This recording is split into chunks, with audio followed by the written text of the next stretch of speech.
and welcome again. In our earlier video, we have discussed about electric potential gradient, which simply says that electric field, it is always equal to negative of the change in potential with respect to the distance. Means the electric field, it is always equal to negative of the potential gradient. Or in other way, we can say that the electric potential gradient gives the information about the electric field. And this negative sign, it signifies the direction of electric field, which is along the direction in which electric potential decreases. So, from the expression for electric potential, as we have discussed earlier, electric potential is given by, or electric potential difference, which is given by 1 upon 4 pi epsilon naught into charge q, whose electric potential we are writing at position r. So, electric potential will decrease whenever r increase. So, with r increase, we mean that the point is at a further distance from the charge q. So, at further points, the electric potential will decrease and hence electric field will be directed along that direction. So, this is what this negative sign means here. So, with this concept of electric potential gradient, we can get answers to many concepts. So, I am extending the concept of electric potential gradient to introduce another concept of equipotential surface. So, what an electropotential surface is, let us try to understand this first. So, let us take few points where the electric potential is same. Suppose that we have the points A, B, C, D, and the electric potential of all these points is same due to some given charge Q. So, let me write it as VA. At point B it is VB, and at point C it is VC, and at point D it is VD. So, all these potentials are same. These are the potential due to the same charge. If we join all these points in the space, then all these points lie on the same surface and the potential at all these points is same. So, we can combine all this information and we get this word equipotential surface. So, equipotential surface is nothing but a surface around some charge or within some electric field at every point of which the electrostatic potential is same. So, over the equipotential surface, the electric potential is same at every point over that surface. So, this is what we understand from equipotential surface. So, this surface, it may be of any shape, it depends upon what kind of charge distribution we have, a point charge or a discrete distribution or a line charge distribution or a charge which is lying at infinity, right. So, equipotential surface simply means a surface at every point of which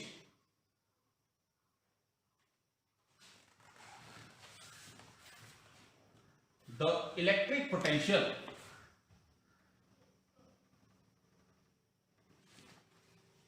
is same.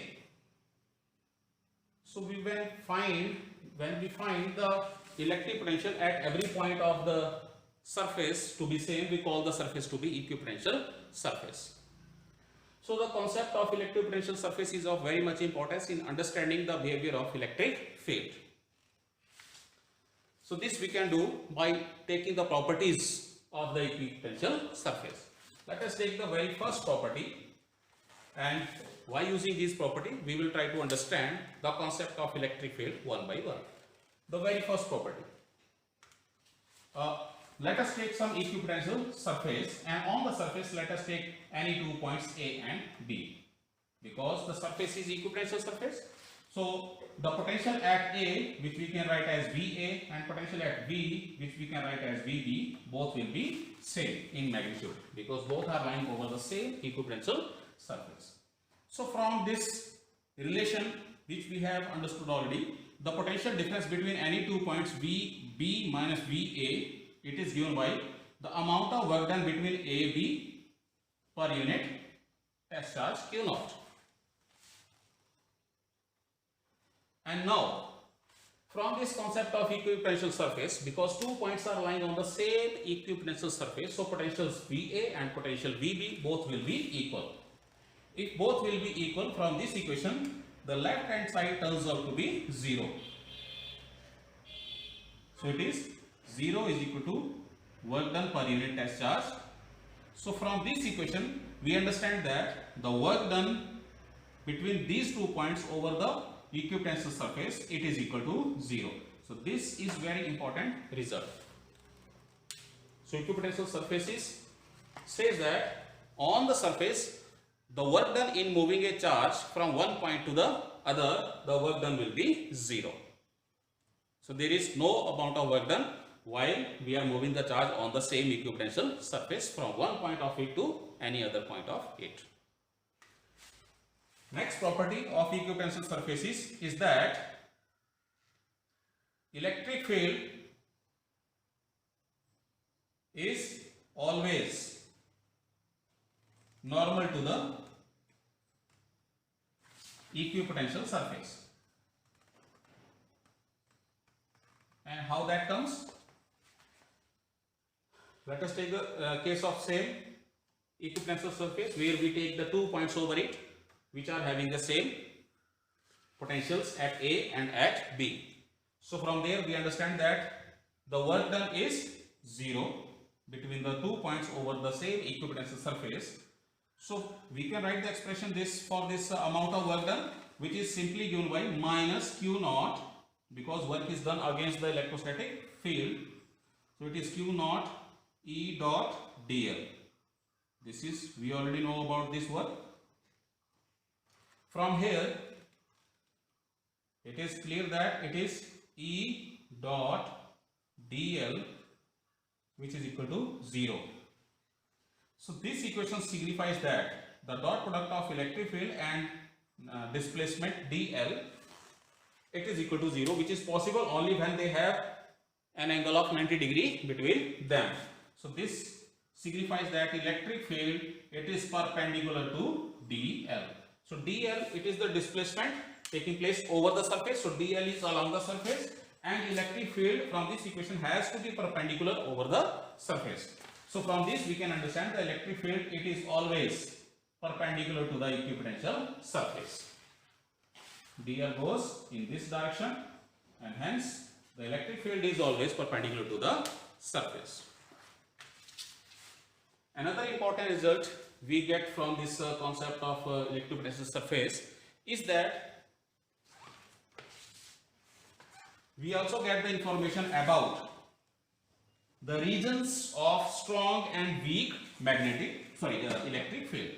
So third point which we understand is the concept of equipotential surface also helps us understanding or distinguishing between the regions where the electric field is strong from the region where electric field is weak. So this is the expression for potential gradient, which is given by E is equal to minus dV upon dr.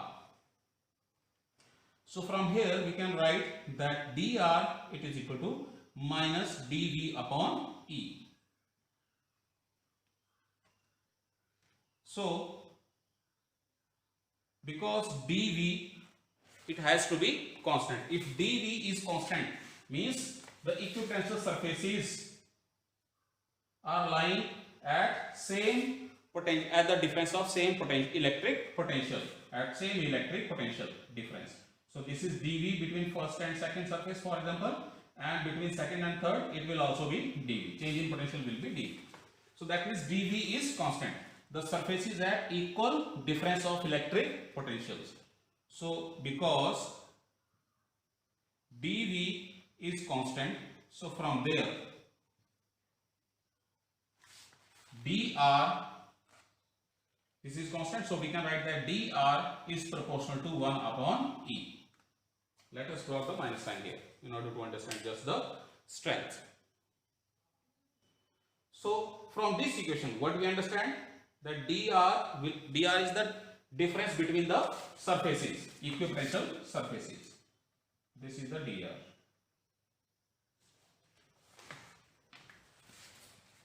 So dr increases with the lesser value of E.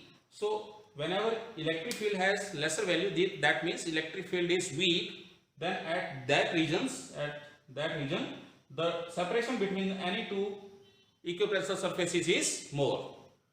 So that means equipotential surfaces are crowded, means the electric field is strong, and equipotential surfaces are wide apart, the electric field is weak. That is the third result we get from the concept of equipotential surfaces. Fourth point, because electric field, it is negative of the potential gradient. So this also gives the direction of the electric field. Electric field is directed opposite, in which the potential goes on decreasing. And the fifth point which we get from the concept of electropotential surface is that no two equipotential surfaces can intersect each other.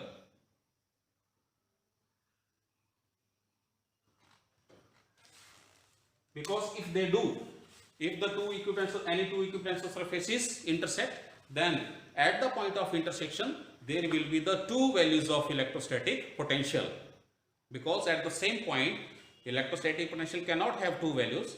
So from that understanding we can clearly say that the two equipotential surfaces can never intersect each other. So this is about equipotential surfaces. In our next discussion we will extend the concept of electropotential surfaces little further. Thank you.